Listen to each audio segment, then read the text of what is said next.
নমস্কার বন্ধুরা, তোমরা সবাই কেমন আছো? আশা করি সকলে ভালো আছো।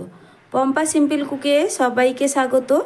আজকে আমি তোমাদের সঙ্গে একদম নরম তুলতুলে মুগশলা পিঠের রেসিপি শেয়ার করব, যেটা বানাতে খুবই সহজ। মাত্র কয়েকটা উপকরণ দিয়েই তোমরা এই সহজ মুগশলা পিঠের রেসিপিটা বানিয়ে ফেলতে পারবে। রেসিপিটা আমি কিভাবে বানিয়েছি তোমরা ভিডিওটা পুরোপুরি দেখো, তাহলেই বুঝতে পারবে। খুবই সহজ। পিঠে বানানোর জন্য আমি এখানে কিছু উপকরণ নিয়ে নিয়েছি। তার মধ্যে আছে 1 বাটি সুজি আর চিনি নিয়েছি আমি এখানে 1 বাটি। সুজি আর চিনির মাপটা কিন্তু আমার একই আছে। নিয়েছি 1 বাটি নারকেল কোড়ানো, আর নিয়েছি চা চামচের 4 চামচ গুঁড়ো চিনি। নিয়েছি আমুল দুধের 10 টাকা দামের প্যাকেটগুলো হয়, সেই দুটো প্যাকেট আমি নিয়ে নিয়েছি। আর নিয়েছি দুটো এলাচ দানা আমি নিয়ে নিয়েছি। আর নিয়েছি একদমই সামান্য পরিমাণ লবণ। একদমই অল্প পরিমাণ লবণ আমি এখানে নিয়ে নিয়েছি। এখানে আমার আর কিছুই লাগবে না। এবার শুধু জলটা আমি পরিমাপটা দেখিয়ে দেব রেসিপিটা বানানোর সময়। তারপরেই আমি এখানে নারকেলের পুরটা রেডি করে নেব। এখানে নারকেলের পুরটা কোনো রকম পাক ছাড়াই আমি বানিয়ে নেব। নারকেলটা আমি নিয়ে নিলাম, একটা বড় বাটিতে আমি নারকেলটা ঢেলে নিলাম। দিয়ে দেব গুঁড়ো চিনি। এখানে কিন্তু অবশ্যই গুঁড়ো চিনি ব্যবহার করার চেষ্টা করবে, যেহেতু এই নারকেলের পুরটা আমি কোনো রকম পাক ছাড়াই বানাচ্ছি, তার কারণেই। দিয়ে দিচ্ছি গুঁড়ো দুধ, দুটো প্যাকেটই আমি পুরোটাই দিয়ে দিব।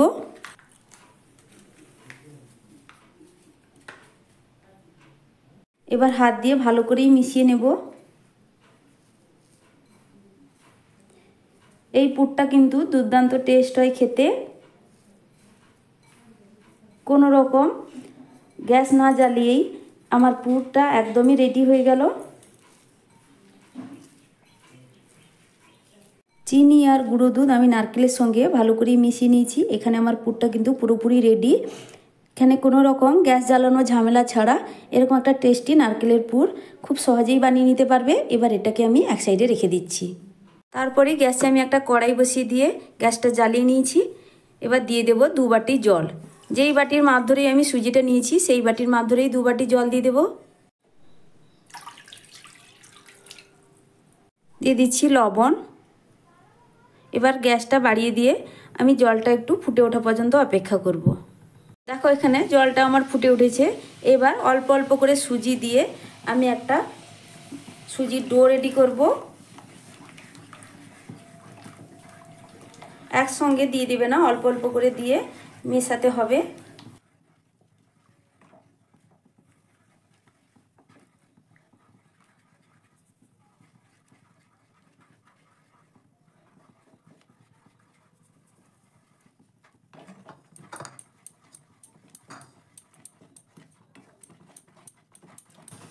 এই সময় কিন্তু খুন্তিটা নাড়ানো বন্ধ করলে হবে না, একইভাবে নেড়ে যেতে হবে। গ্যাসের ফ্লেমটা কিন্তু মিডিয়ামে রেখে।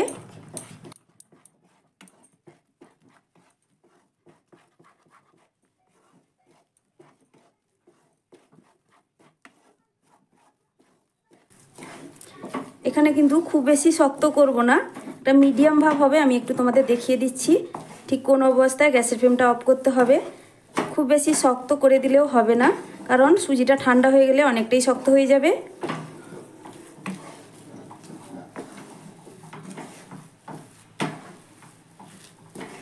একটু নরম ভাব থাকবে।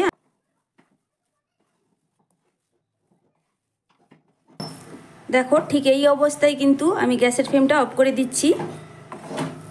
এর থেকে বেশি শক্ত করলে হবে না। আমি কিন্তু গ্যাসের ফ্লেমটা অফ করে দিলাম। দেখো ঠিক এই অবস্থায় কিন্তু গ্যাসের ফ্লেমটা অফ করবে, একটু নরম থাকা অবস্থায়। এর থেকে বেশি টাইট করলে কিন্তু ঠান্ডা হয়ে গেলে অনেকটাই শক্ত হয়ে যাবে, সেক্ষেত্রে পিঠেটা একদমই ভালো হবে না। তোমরা এই অবস্থায় গ্যাসের ফ্লেমটা অফ করে দিবে। দেখো অনেকটাই নরম ভাব আছে। তারপরেই আমি একটা প্লেটে সুজিটা ঢেলে নিয়েছি। এবার সুজিটাকে আমি হালকা একটু ঠান্ডা করে নেব। খুব বেশি ঠান্ডা করলে কিন্তু হবে না, হালকা একটু ঠান্ডা করে নিতে হবে। সুজিটা এখানে হালকা ঠান্ডা আমার হয়ে গেছে, খুব বেশি ঠান্ডা করলে কিন্তু হবে না। আমি এবার হাতে সামান্য একটু তেল লাগিয়ে নেব। তোমরা তেল কিংবা ঘি ভালো করেই হাতে লাগিয়ে নেবে, তারপরেই ভালো করে আমি সুজিটা ঠেসে নেব।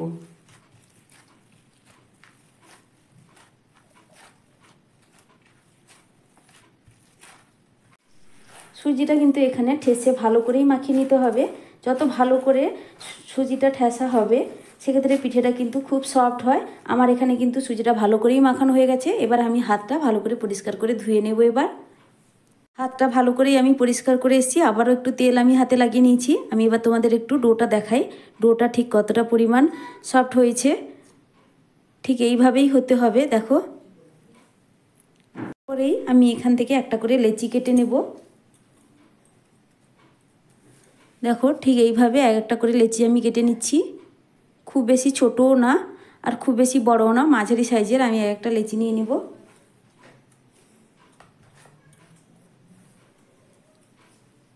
দেখো, এখানে আমি কয়েকটা লেচি কেটে নিয়েছি। এবার এখান থেকে একটা করে আমি লেচি নিয়ে হাতে সাজিয়ে একটু গোল করে নেব। অবশ্যই হাতে একটু তেল মাখিয়ে নিতে হবে। আমি একটা গোল করে নিলাম। এবার পুলি পিঠার আকারে আমি গড়ে নেব।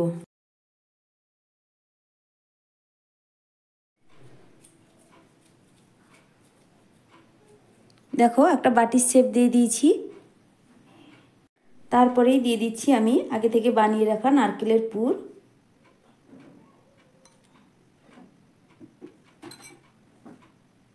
তারপরে মুখটা চেপে আমি এইভাবে বন্ধ করে দেব।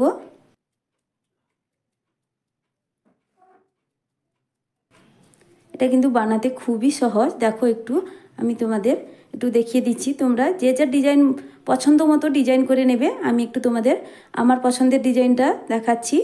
দেখো, একদম এই সাইডের অংশটা কোণটা এইভাবে ধরে এইভাবে চাপ দিয়ে আবার যে একটা কোণ উঠছে এই কোণটাকে আবার চাপ দিয়ে পরপর এই কোণ ধরে ধরে এইভাবে চাপ দিলে একটা সুন্দর শেপ হয়ে যায়, পিঠের শেপ।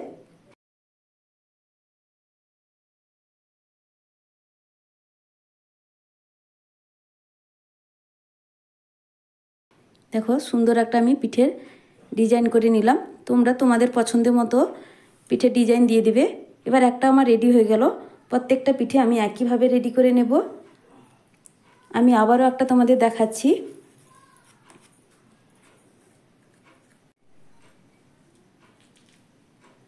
এর বাটিটার উপর নারকেলের পুরটা এইভাবে আমি দিয়ে দিলাম।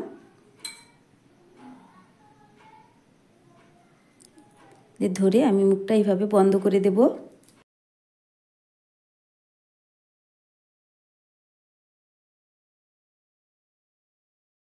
তারপরে এই সাইডের অংশ ধরে এইভাবে আমি একটা ডিজাইন করে দিচ্ছি।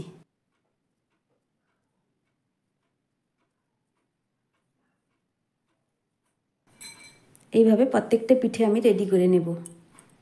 প্রত্যেকটা পিঠে এখানে আমার পুরোপুরি বানানো কমপ্লিট হয়ে গেছে। খুব সুন্দর করেই আমি পিঠেগুলো বানিয়ে নিয়েছি। তারপরেই গ্যাসে আমি একটা কড়াই বসিয়ে কিছুটা পরিমাণ তেল দিয়ে দিয়েছি পিঠেগুলো ভাজার জন্য। তেলটা এখানে মিডিয়াম গরম হয়ে গেছে, খুব বেশি গরম করার প্রয়োজন নেই। এই মিডিয়াম তেল গরম অবস্থায় আমি একে একে পিঠেগুলো দিয়ে দিচ্ছি।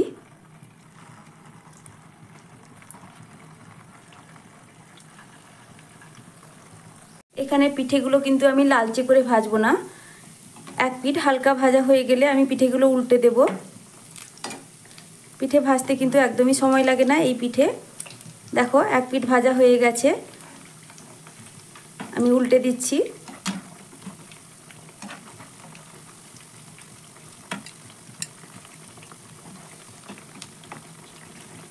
পিঠেগুলো আমার এখানে ভাজা হয়ে গেছে, আমি এগুলোকে তুলে নিচ্ছি। আমি কিন্তু এর কালার একদমই চেঞ্জ করব না। আমার এই সাদা কালার অবস্থায় আমি তুলে আনছি। পিঠেগুলো কিন্তু লাল হয়ে গেলে খেতে একদমই ভালো লাগে না। দেখো, পিঠেগুলো ভাজতে কিন্তু আমার এখানে 4 মিনিটই সময় লেগেছে। এর থেকে একদমই আমি বেশি সময় ধরে ভাজিনি। আমি এবার তুলে নিচ্ছি। পিঠেগুলো ভেজে নেওয়ার পর আমি গ্যাসে চিনির একটা সিরা বানিয়ে নেব। তার জন্য আমি একটা প্যান বসিয়ে দিয়েছি। নিয়েছি 1 বাটি চিনি, আর যেই বাটির মাপ করে আমি চিনি নিয়েছিলাম সেই বাটিরই 1 বাটি আমি জল দিয়ে দেব। দিয়ে দিচ্ছি 2টো এলাচ দানা আমি মুখটা ফাটিয়ে রেখেছিলাম। এবার আমি চিনিটা ফুটিয়ে নেব। এখানে আমি কোনো রকম তারের সিরা করব না, শুধু জাস্ট চিনিটা আমার ভালো করে একটু ফুটে গেলেই আমি বন্ধ করে দেব গ্যাসটা।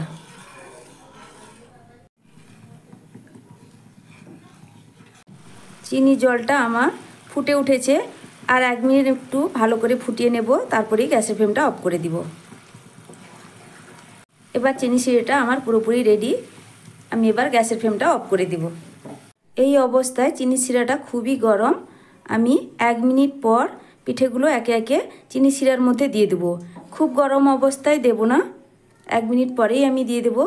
আমি ঠান্ডাও করে নেব না, মাঝামাঝি গরম থাকবে সেই অবস্থায় পিঠেগুলো দেব। এবার 1 মিনিট হয়ে গেছে, আমি একে একে পিঠেগুলো দিয়ে দিচ্ছি চিনি শিরার মধ্যে।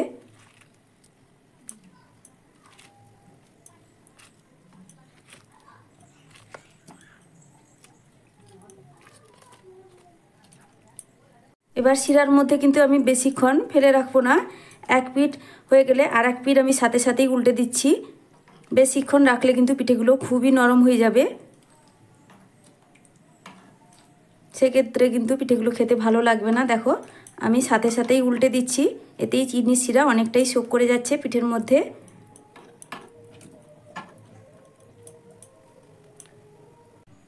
চিনি শিরা সোক করতে কিন্তু একদমই সময় লাগে না। দেখো আমি সাথে সাথেই তুলে নিচ্ছি। পিঠেগুলো আমি একটা এখানে প্লেটে সার্ভ করে নিয়েছি। দেখো কতটা সুন্দর হয়েছে। আমি আরও সামান্য একটু পেস্তা কুচি নিয়ে নিয়েছি, আরও একটু দেখতে ভালো লাগার জন্য। তারপর আমি উপর থেকে একটু ছড়িয়ে দিচ্ছি, এটা অপশনাল।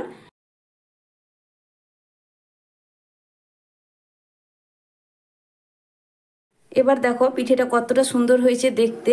আমি তোমাদের একটা তুলে দেখাচ্ছি পিঠেটা কতটা সফট হয়েছে, এটা খেতেও কিন্তু দুর্দান্ত। আমি তোমাদের একটা দেখাই, পিঠেটা কেটে দেখাচ্ছি। দেখো